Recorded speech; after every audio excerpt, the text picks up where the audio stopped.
दादू नमो नमो निरंजनम नमस्कार गुरुदेव वंदनम सर्वसाधवा प्रणामं पारंगतः परब्रह्म परापरं सोमं देव निरंजनम् निराकारं निर्मलं तस्मै श्रीदादुवन्दनम् दादू गेबे मोय सतगुरु मिला पाया हम परसाद मस्तक मेरे कर धर्या देखा अगम अगाध मस्तक मेरे कर धर्या देखा अगम अगाध।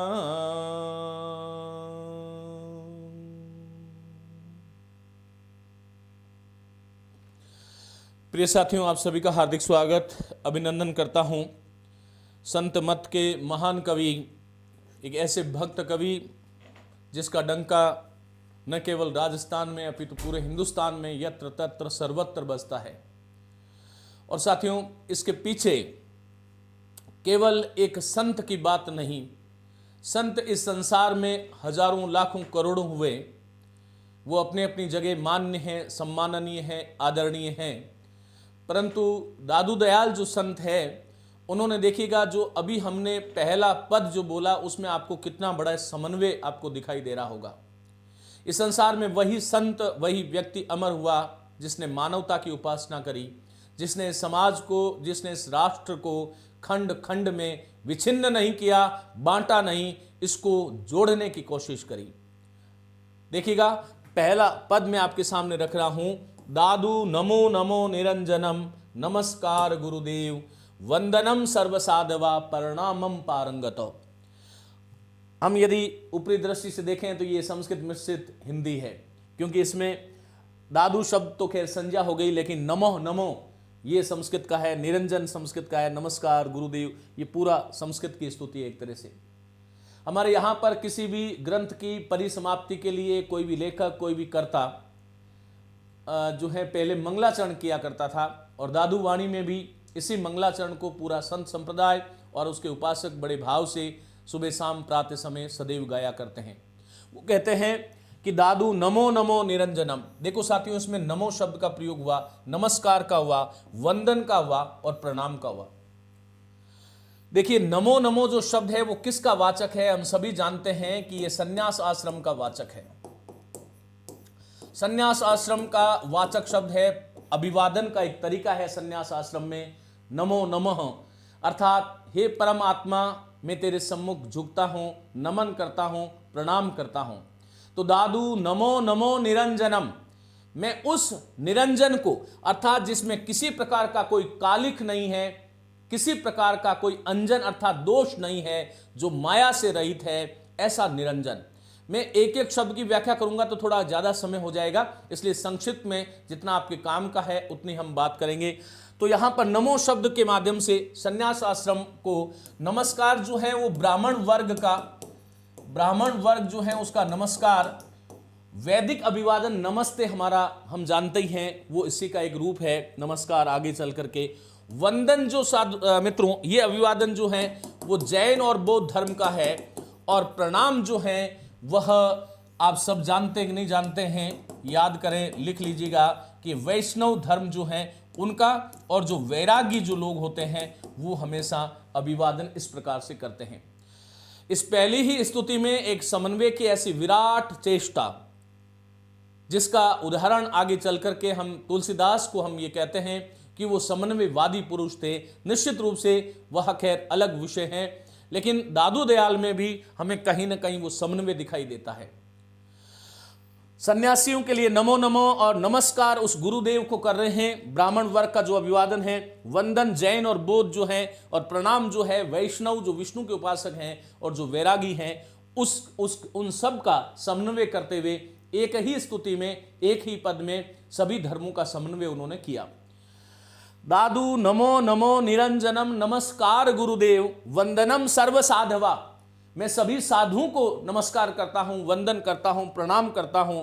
साधवा जो शब्द है वो संस्कृत में यदि थोड़ी बहुत आपकी गति है तो साधु शब्द के जब हम रूप चलाते हैं तो साधु, साधु, साधवः और फिर साधवा का प्रयोग कर दिया उन्होंने, तो ये आपको ध्यान रखना है।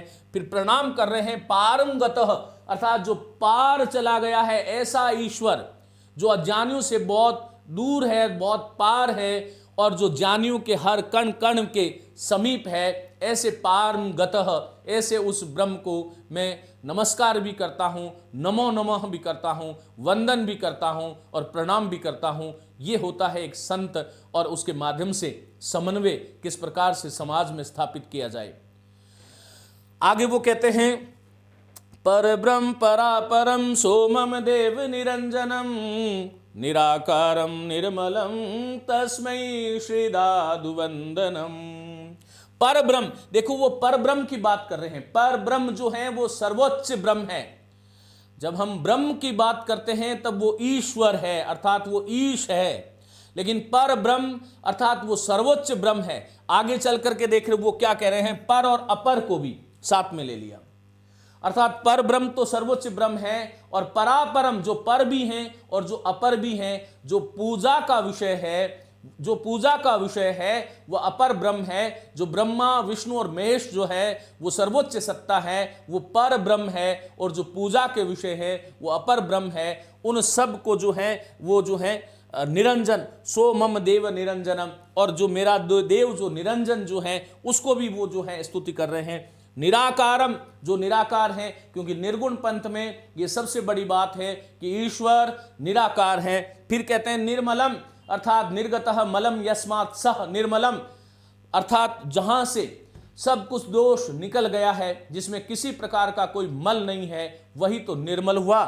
तस्मै श्री दादु वंदनम, ऐसे उसके लिए श्री दादू का वंदन है। आगे कहते हैं दादू जी कि दादू गेबे माही गुरुदेव मिला, गेबे में मुझे गुरुदेव मिला और पाया हम प्रसाद, उस गुरुदेव से हमें प्रसाद मिला। और प्रसाद क्या था, मस्तक मेरे कर धर्या, मस्तक पर केवल कर अर्थात हाथ धर दिया और देखा अगम अगाध, केवल हाथ धरने मात्र से अगम अगाध अर्थात 7 दीप और 9 खंड की जो हम बात करते हैं, अगम जिसको हम सामान्य दृष्टि हमारी लक्षित नहीं कर सकती, सामान्य दृष्टि जहां तक पहुंच नहीं सकती, उस अगम को और उस अगाध को सामान्य रूप से जहां तक हमारी थाह नहीं होती है, वो ऐसा अगाध है, वो ऐसा एक झरना है, वो ऐसा एक महासमुद्र है। उसके दर्शन मात्र गुरुदेव, दादू कहते हैं कि जब गुरुदेव ने मेरे मस्तक पर कर धर्या, अर्थात जब हाथ मात्र स्पर्श किया तो मेरी ये दिव्य दृष्टि से संपन्न में हो गया। ऐसे दादू दयाल की हम सभी वंदना करते हुए, उपासना करते हुए हम शुरू करते हैं उनकी सांसारिक लीला और उनके जो काव्य संग्रह हैं। साथियों, जन्म जो है 1544 ईस्वी को और संवत की दृष्टि से देखें तो 1601 अहमदाबाद के गुजरात में हुआ, सब जानते हैं। मृत्यु 1603, ये आपको जीके में आप लोग पढ़ते ही हैं। संवत 1660 और नरेना फुलेरा राजस्थान जो है वो प्रधान पीठ इनकी मानी जाती है। हालांकि दादू संप्रदाय के कई आश्रम जो हैं अलग अलग स्थानों पर हैं। नरैना इनकी मुख्य पीठ है, जहां पर संभवतः अभी गोपाल दास जी महाराज जो हैं वो गद्दी पर आसीन है। और एक इनकी नागौर में जो पोह धाम के नाम से जानी जाती हैं, बड़ी जो है जगत विख्यात उनका ये प्रसिद्ध स्थल है। वहाँ पर अभी जो गद्दी पर आसीन है, जो प्रधान शिष्य जो हैं पोकर दास जी के, वो हैं रामनिवास जी। तो साथियों, ऐसा एक जो है ऐसे संप्रदाय, जिस संप्रदाय का सर्वत्र प्रचार प्रसार हो, उस संप्रदाय को पढ़ने का आपको अवसर मिल रहा है। गुरु साथियों इनके वृद्ध भगवान हैं। देखिए, अब यहां पर एक चीज हमें समझनी पड़ेगी कि पुस्तकों में कुछ अलग अलग चीजें दे रखी हैं, लेकिन इनके संप्रदाय के जो अनुयायी जो हैं, इन संप्रदाय के जो अधिष्ठाता जो हैं, उनकी दृष्टि में दादू दयाल जी का जो गुरु जो हैं वह वृद्ध भगवान है। इनके पुत्र जो हैं वो गरीबदास और मिस्किन दास, पत्नी का नाम हव्वा बताते हैं, लेकिन दादू पंथी जो हैं वो ये मानते हैं, क्योंकि मैं यहाँ पर पढ़ाने के लिए उपस्थित हूँ, दादू पंथी ये मानते हैं कि ये जो है ब्रह्मचारी थे आजीवन, लेकिन अब इस प्रकार का हवाला जो है वो दिया जाता है कि गरीबदास और मिस्किन दास जो है इनके पुत्र हैं। वैसे शिष्य भी पुत्र समान हुआ करते हैं और पत्नी का नाम हौवा था। खैर चलिए, दादू दयाल की रचनाओं का संकलन पूछा जा सकता है, बहुत महत्वपूर्ण है हरडे वाणी। इसका संकलन इनके शिष्य संत दास और जगन्नाथ दास द्वारा किया गया है, ये आपको ध्यान रखना है। हरडे वाणी बहुत महत्वपूर्ण संकलन है और इसका संकलन जो है इनके शिष्य संत दास और जगन्नाथ दास द्वारा किया गया।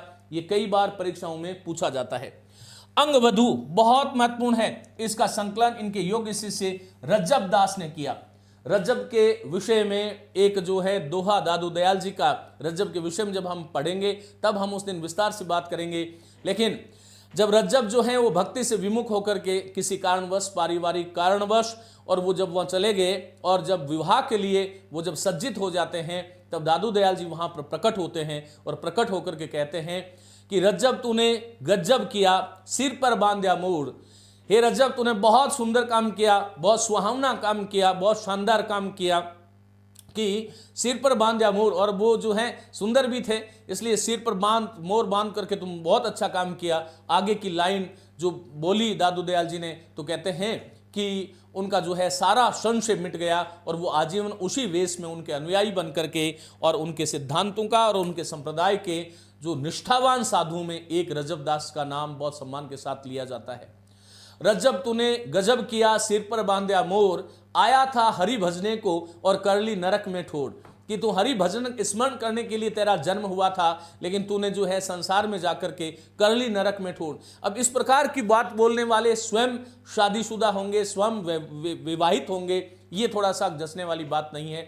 मैं इतना इनका आधिकारिक विद्वान नहीं हूँ, लेकिन हाँ मुझे लगता है कि पुस्तकों की बातें अलग हैं और वस्तुतः संप्रदाय जो है उसकी जो मान्यताएं हैं वो कहीं ना कहीं बायस्ड हो सकती है, लेकिन संप्रदाय की मान्यताओं को हमें सर्वोपरि मानना चाहिए। आगे देखिएगा, दादू दयाल जो है इनके संपादक, दादू दयाल नाम से जो है इनका तीसरा ग्रंथ, इनके संपादक जो है परशुराम चतुर्वेदी है। ये प्रामाणिक संकलन है दादू दयाल वाणी के नाम से। दादू दयाल का ये तीसरा ग्रंथ, दादू दयाल की वाणियों के 5 संग्रह अब तक प्रकाशित हो चुके हैं। पहला पंडित सुधाकर द्विवेदी द्वारा संपादित और नागरी प्रसारणी सभा काशी द्वारा प्रकाशित है। ये आपको ध्यान रखना है कि दादू दयाल की जो वाणियां जो थी उसके 5 संग्रह अब तक प्रकाशित हो चुके हैं। अलग अलग संग्रह के कौन जो है संपादक थे, कौन किसके द्वारा संपादित किया गया और कहां से वो प्रकाशित हुआ, ये आपको ध्यान रखना है। दूसरा डॉक्टर राय दलजंग सिंह कृत है और ये जयपुर से प्रकाशित है। पंडित चंद्रिका प्रसाद त्रिपाठी कृत है और ये अजमेर से प्रकाशित है और वेल्डियर प्रेस प्रयाग से प्रकाशित है और श्री मंगलदास स्वामी द्वारा संपादित जयपुर से ये प्रकाशित है। ये 5 संग्रह प्रकाशित हो गए। महत्वपूर्ण तथ्य, जन गोपाल द्वारा विरचित जो जन लीला पर्ची जो है साथियों, ये बहुत इनका जो है इनके संप्रदाय का, दादू संप्रदाय का महत्वपूर्ण ग्रंथ और प्रामाणिक ग्रंथ माना जाता है। जन गोपाल भी कहते हैं कहीं पर, कहीं जन गोपाल है। जन गोपाल के द्वारा विरचित जन्म लीला पर्ची के अनुसार इनके गुरु का नाम जो है वो कौन है, वृद्ध भगवान है। ये आपको ध्यान रखना है और इस संप्रदाय की ये जो है मान्यता प्राप्त ये संग्रह है। दादू का जन्म स्थान गुजरात, परंतु उनका जो कार्यस्थल जो था, जो कर्म स्थान जो रहा है वो राजस्थान रहा है। ये राजस्थान का सौभाग्य रहा होगा। ये राजस्थान के प्रथम संत माने जाते हैं साथियों। महत्वपूर्ण बात है, राजस्थान के प्रथम संत माने जाते हैं। भक्तजन इन्हें राजस्थान का कबीर भी कहते हैं, अर्थात कबीर जैसा जो स्वभाव जो था वो दादू दयाल को प्राप्त था।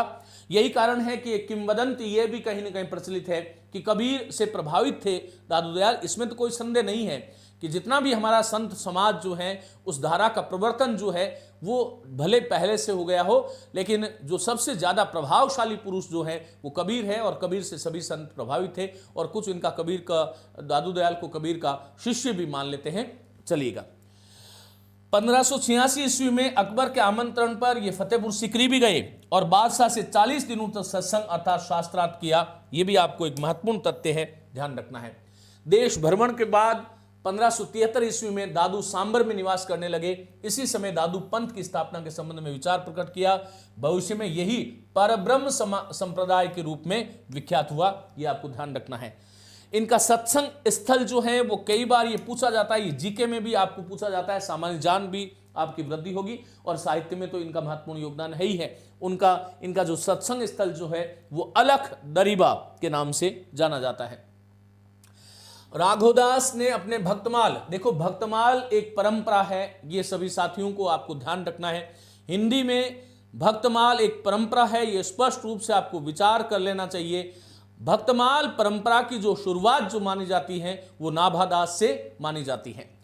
राघोदास ने अपने भक्तमाल में दादू के प्रमुख 52 शिष्यों का उल्लेख किया है, जिनमें रज्जब और सुंदरदास जो है वो सर्व प्रमुख है। सुंदरदास वही हैं जो श्रृंगार रस के विरोधी थे। सुंदरदास वही हैं जो संत कवियों में सर्वाधिक शिक्षित थे और जिन्होंने गुरुकुल में रह करके, काशी में रह करके वेद, वेदांग और वेदांत का जिन्होंने अध्ययन किया था, वही सुंदरदास जो हैं, और जिनका बहुत उत्कट साहित्य जो है मिलता है सुंदरदास का। दादू दयाल की काव्य भाषा जो है वो ब्रज है, जिसमें राजस्थानी और खड़ी बोली के शब्दों का संपुट भी दिखाई देता है। दादू पंत का अधिकांश साहित्य जो है ढूंढाड़ी भाषा में रचित है। दादू पंत की बात कर रहे हैं हम, दादू का नहीं। दादू पंत जब आगे विस्तार हुआ और जब आगे उनका जो प्रवर्तन हुआ, जब वो समाज में गए, तो क्योंकि जयपुर का आसपास का जो क्षेत्र है वो दादू संप्रदाय का मुख्य क्षेत्र माना जाता है, इसलिए वो जो साहित्य रचा गया वो ढूंढाड़ी भाषा में रचा गया। आचार्य हजारी प्रसाद द्विवेदी कहते हैं कि कबीर के समान मस्त मौला न होने के कारण प्रेम के वियोग और संयोग के रूपकों में वैसी मस्ती नहीं ला सके। कबीर मस्त मौला थे, अर्थात हर फन मौला जिसको कहते हैं, हर जैसी कला, जैसा होना जिस समय आवश्यक हो वो उसमें आ जाए, वो मस्त मौला होता है। मस्त मौला न होने के कारण प्रेम का, हालांकि कबीर का जो प्रेम जो था वह सांसारिक प्रेम नहीं था, वह अलौकिक प्रेम था, वह आध्यात्मिक प्रेम था, लेकिन उस प्रेम के वियोग और संयोग के रूपकों में जैसी वैसी मस्ती दादू दयाल न ला सके, ये एक व्यक्ति विशेष का मत है, ये भी आपको ध्यान रखना है। पर स्वभावतः सरल और निरीह होने के कारण सहज और पूर्ण असर बना सके हैं, अर्थात स्वभावतः सरल और निरीह होने के कारण जितने भी संत कवि कबीर के जो आगे हुए, वो जीव मात्र के प्रति इतना दयावान भाव से थे, वो इतने जो है करुण भाव से ओतप्रोत हो जाते थे कि वो निरीह भाव जो है उनमें स्वयं में जो है प्रतीत होता है। तो ये हजारी प्रसाद द्विवेदी के विचार हैं। दादू को मैदान बहुत साफ मिला था। राजस्थान के पहले संत हम कहते हैं, राजस्थान का कबीर हम उन्हें कहते हैं। दादू को मैदान बहुत साफ मिला था और उसमें उनके मीठे स्वभाव ने आश्चर्यजनक असर पैदा कर दिया। यही कारण है कि दादू को कबीर की अपेक्षा अधिक शिष्य और सम्मानदाता मिले। देखो साथियों, एक तो होता है जान, एक होता है स्वभाव। यहां पर क्योंकि एक अक्खड़ जो स्वभाव है उसको समझने के लिए वह आपको जान चक्षु चाहिए। दादू स्वभाव से सरल संत रहे हैं। जीव मात्र के प्रति कृपा दृष्टि उनके मन का, उनकी भक्ति का सर्वोच्च साधन है। और समन्वय उन्होंने सर्वत्र, समन्वय यूं कहूं तो सभी संत कवियों की एक प्रमुख अभिलक्षण हो सकता है, लेकिन उन्होंने जब पहली वंदना में ही जब समन्वय की हमने बात करी, तो ऐसे व्यक्ति को शिष्य अधिक मिलना और उनके प्रति स्वाभाविक श्रद्धा होना स्वाभाविक ही रहा होगा, ऐसा मेरा मानना है। तो ये जो है ये आपको ध्यान रखना है। साथियों, आगे हम बात करेंगे सुंदरदास की। सुंदरदास इसी कड़ी में बहुत महत्वपूर्ण व्यक्ति हैं परीक्षा की दृष्टि से भी। जन्म 1596 ईस्वी में जयपुर के निकट धोसा, जिसे अभी आजकल हम दौसा नामक ग्राम कहते हैं, उसमें हुआ। और परिनिर्वाण या मृत्यु, निधन लिखना चाहिए, वैसे बड़ा व्यक्ति जो है उसका निधन जो है वो साथियों 1689 ईस्वी में हुआ। पिता परमानंद थे और माता का नाम सती था। गुरु दादू दयाल थे और जाति से खंडेलवाल वैश्य थे। अब रचना और ग्रंथ की बात करेंगे। ज्ञान समुद्र, ज्ञान समुद्र। देखिए, मैंने अभी अभी आपको कहा कि सुंदरदास संत कवियों में सर्वाधिक शिक्षित माने जाते हैं और विधिवत रूप से वेदांगों को पढ़ करके आए थे। कहते हैं ना, अधिकारी तु विधिवद्धीत वेद वेदांग त्वना आपा ततो अधिगत अखिल कलमशतया नितांत निर्मल साधन चतुष्ट संपन्न प्रमाता नित्य अनित्य वस्तु विवेक या मुत्रात फल भोग विराग शम दमा दुष्टक संपत्ति मुमुक्षुत्वानि। इस प्रकार का जो अधिकारी जो हैं वह सुंदरदास थे। वेदांत दर्शन की, वेदांत और सांख्य दर्शन और ये जो दार्शनिक जो परंपरा जो थी उसका गहन अध्ययन जो है वो सुंदरदास के पास था, और उन्होंने ग्रंथों और शास्त्रों को जिया है, और जी करके हिंदी साहित्य में उन्होंने अपनी अवतारणा की, जो कि निश्चित रूप से सहज सुलभ और सहज गम्य भी है। क्योंकि आज संस्कृत भाषा जो है वह कहीं ना कहीं जन सामान्य से दूर हो रही है। उसकी संस्थापना भारतीय संस्कृति की अस्मिता और अस्तित्व के लिए संस्कृत की स्थापना परम आवश्यक प्रतीत होती है। तथापि जो है हिंदी के माध्यम से जो उपदेश दिया गया वह जो है वो ज़्यादा जनता में, जनमानस में प्रसारित हुआ। तो ज्ञान समुद्र इनकी बड़ी महत्वपूर्ण कृति है दार्शनिक दृष्टि से। दार्शनिक दृष्टि से इनकी बड़ी महत्वपूर्ण कृति है ये। सुंदर विलास दूसरा ग्रंथ है, सबसे प्रसिद्ध रचना इनकी मानी जाती है। दार्शनिक दृष्टि से ज्ञान समुद्र है, सबसे प्रसिद्ध रचना सुंदर विलास है। इनके द्वारा रचित कुल 42 ग्रंथ माने जाते हैं। बड़ा साहित्य इन्होंने लिखा है। इनकी रचनाओं का एक संकलन पुरोहित हरिनारायण शर्मा द्वारा सुंदर ग्रंथावली के नाम से किया गया है। ये आपको 2 नंबर दिला सकता है। इन्होंने 1625 ईस्वी में फतेहपुर शेखावटी, जिसे हम सीकर कहते हैं, में प्रवेश किया, जहाँ एक गुफा में 12 वर्षों तक योग साधना की। सुंदरदास संत कवियों में सर्वाधिक शिक्षित थे। देखो, एक तो ये प्रश्न, और दूसरा श्रृंगार रस के घोर विरोधी माने जाते हैं। ये बात आपको ध्यान रखना है। केशव की रसिक प्रिया जो है, रीतिकालीन कवि केशव जो है उसकी रसिक प्रिया, उसका महत्व अपने स्थान पर सर्वोच्चकृत है। साहित्यिक दृष्टि से भी हम रसिक प्रिया का अध्ययन करते हैं, और काव्यात्मक दृष्टि से भी रसिक प्रिया एक उदात्त, एक उच्च ग्रंथ माना जाता है। लेकिन इन्होंने उसका खंडन किया है। केशव की रसिक प्रिया और नंददास की जो रस मंजरी है, और सुंदर कविराय की जो सुंदर श्रृंगार, ये जो 3 कृतियां जो श्रृंगार रस से ओतप्रोत मानी जाती हैं, उन तीनों ही कृतियों का एक ही दोहे में उन्होंने जिस प्रकार से कटाक्ष किया और घोर निंदा की, उस दृष्टि से उनका ये छंद जो है वो लेखनीय है। क्या कहते हैं, देखो।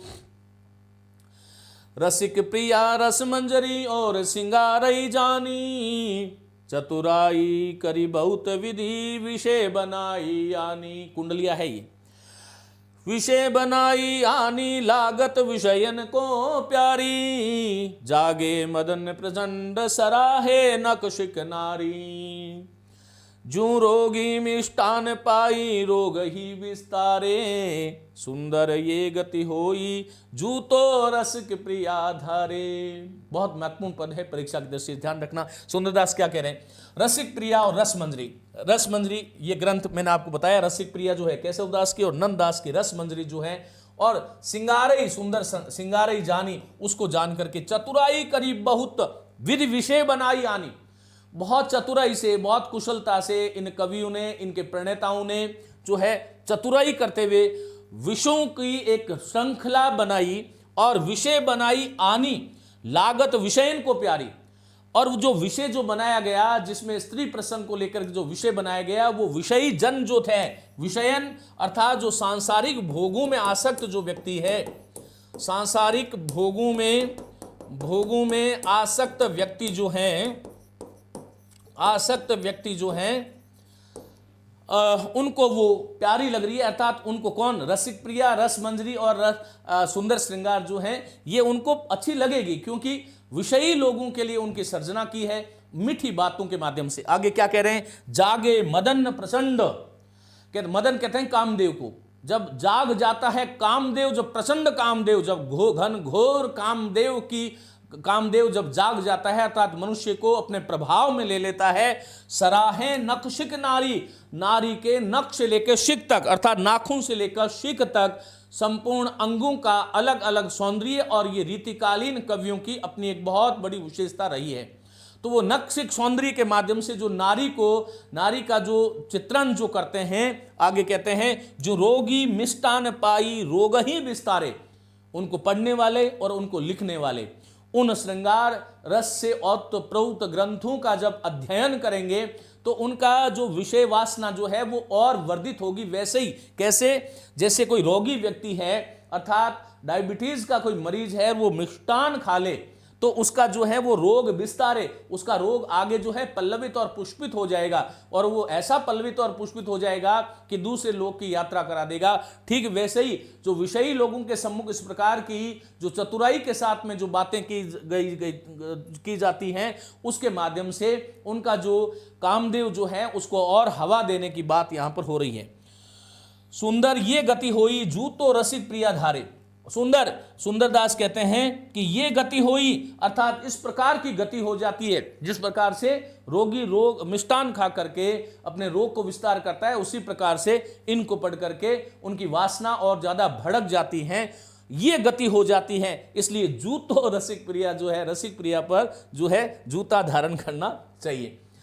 इनका ज्ञान समुद्र ग्रंथ संत की साधना पद्धति पर लिखा गया है, ये संतों की साधना पद्धति पर लिखा गया है, ध्यान रखना। दार्शनिक विचार है इसमें हठ योग और दर्शन संबंधी अनेक गुत्थियों का हल है। देखो साथियों, ये एक छोटी सी चीज आपको दिखाई दे रही है, मैं इसका थोड़ा सा विश्लेषण करूंगा 5 मिनट के लिए, आप लोग बड़े ध्यान से इसको सुनिएगा। हमारे यहां पर जो है आस्तिक और नास्तिक 9 दर्शन हुए, 6 दर्शन आस्तिक हुए और 9 दर्शन नास्तिक हुए। उसमें सांख्य दर्शन सबसे प्राचीन माना जाता है, महर्षि कपिल का, कोलायत में इनका आश्रम है। सांख्य दर्शन में प्रकृति पुरुष अर्थात ये जो जगत जो है इसकी उत्पत्ति का निरूपण किया गया है, वर्णन किया गया है। वहां पर जो चीजें कही गई है संस्कृत माध्यम से, कारिकाओं के माध्यम से, उसको समझना सामान्य व्यक्ति के लिए सहज नहीं होता, सरल नहीं होता। सुंदरदास ने कितने सुंदर बात जो है अपनी छोटी सी बात में कह दी। पहले इसको बात करेंगे, फिर एक स्ट्रक्चर से समझेंगे।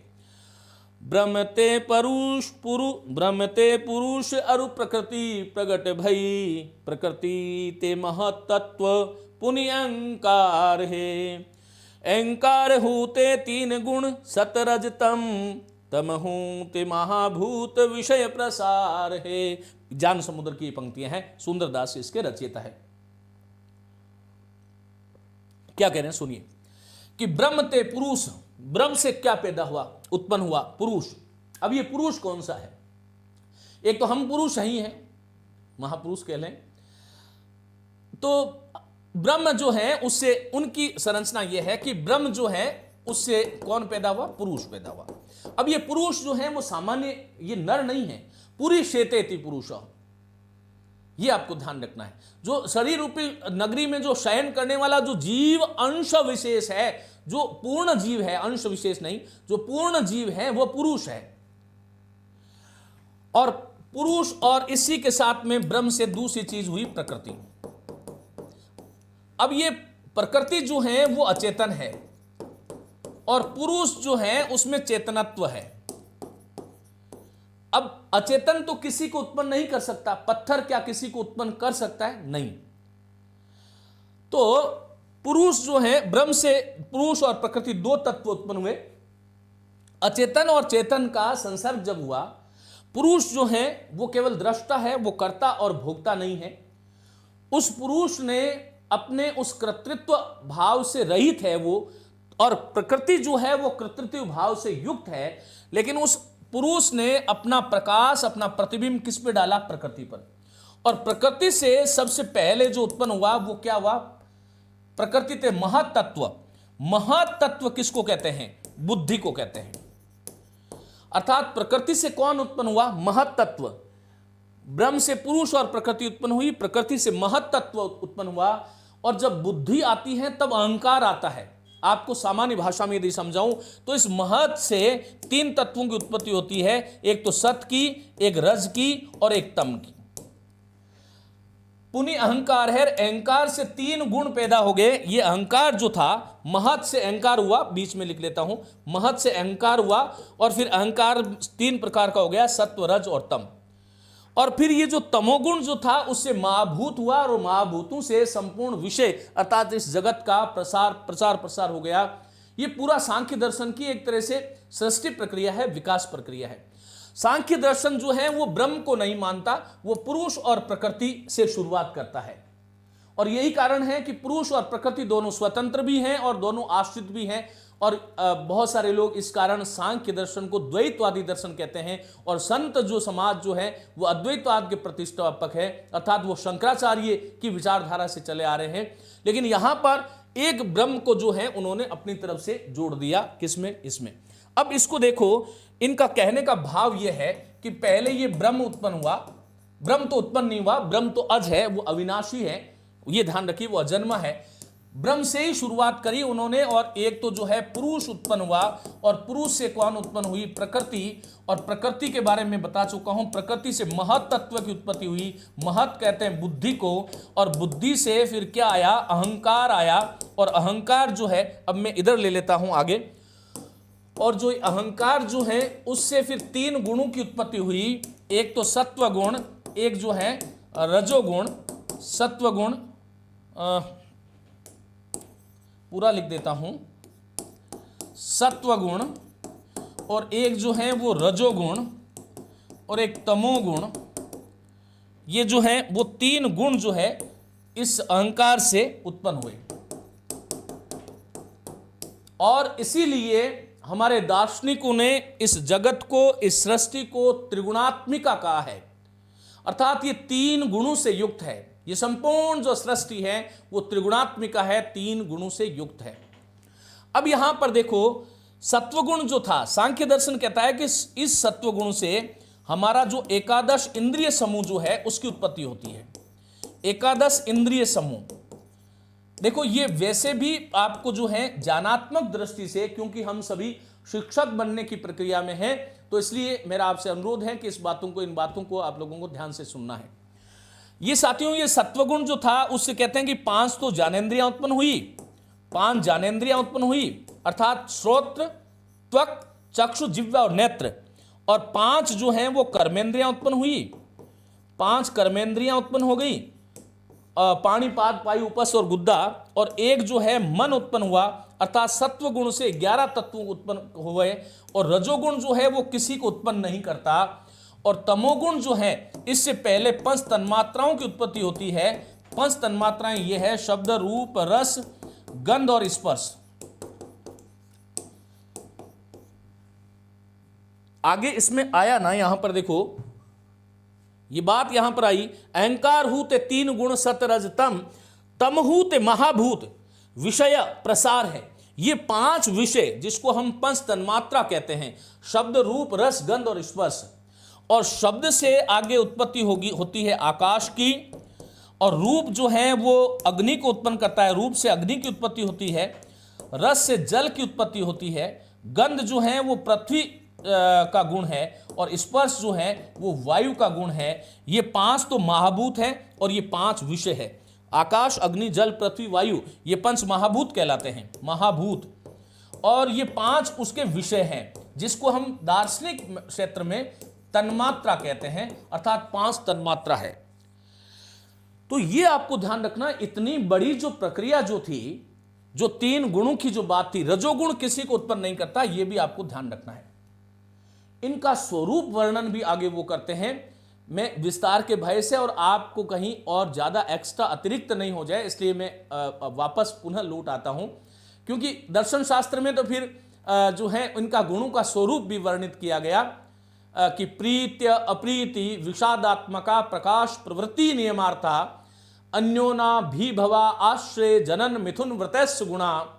तो इस प्रकार से जो है सत्वम, लघु, प्रकाश, प्रकाशकम, इष्टम, उपष्टम, भकम, चलम च रजः, गुरुवर्णक में तमः, प्रदीप वचार्थतो व्रति, इस प्रकार की बहुत सारे वहां पर उसका स्वरूप वर्णन है।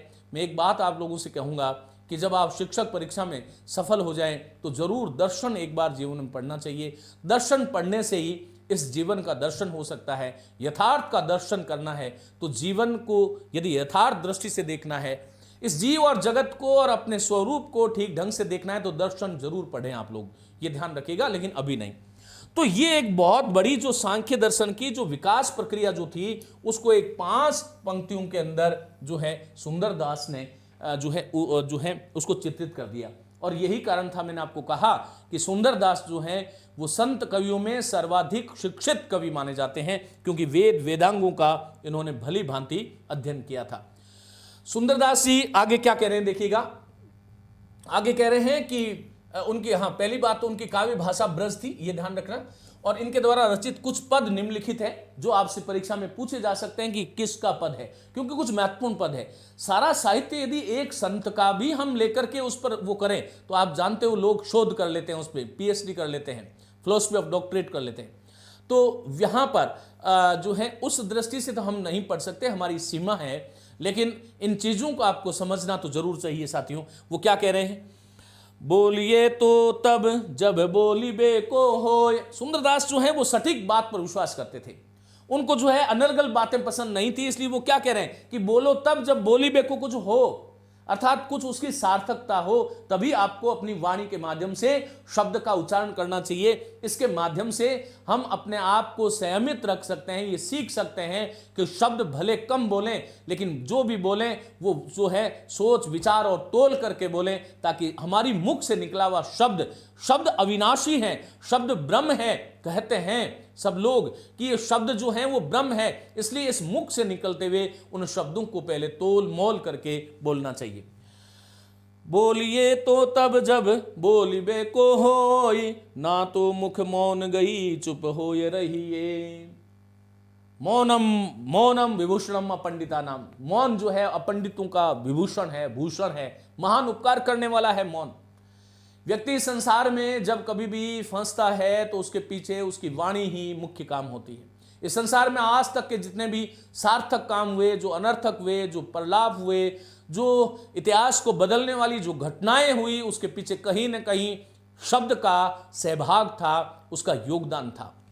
तो कह रहे हैं कि बोलिए तो तब जब बोली बे को होय, ना तो मुख मौन गही अर्थात मौन रह करके चुप हो रहिए।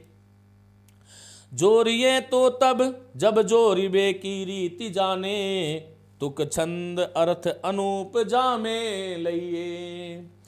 और जोड़ना की बात तब करो जब जोड़ने की रीति तुम जानते हो, क्योंकि जोड़ने के चक्कर में हम तोड़ देते हैं। तुक छंद अर्थ अनूप, जिसमें तुक भी हो, जिसमें छंद भी हो, जिसमें अर्थ भी हो, जिसमें अर्थ नहीं है, और जो अनूप हो, जिसकी उपमा हम किसी दूसरे से नहीं दे सकते, ऐसी वाणी को बोलना चाहिए। आगे एक और पद उनका है, ये देखिएगा आप लोग क्या है, देखिएगा।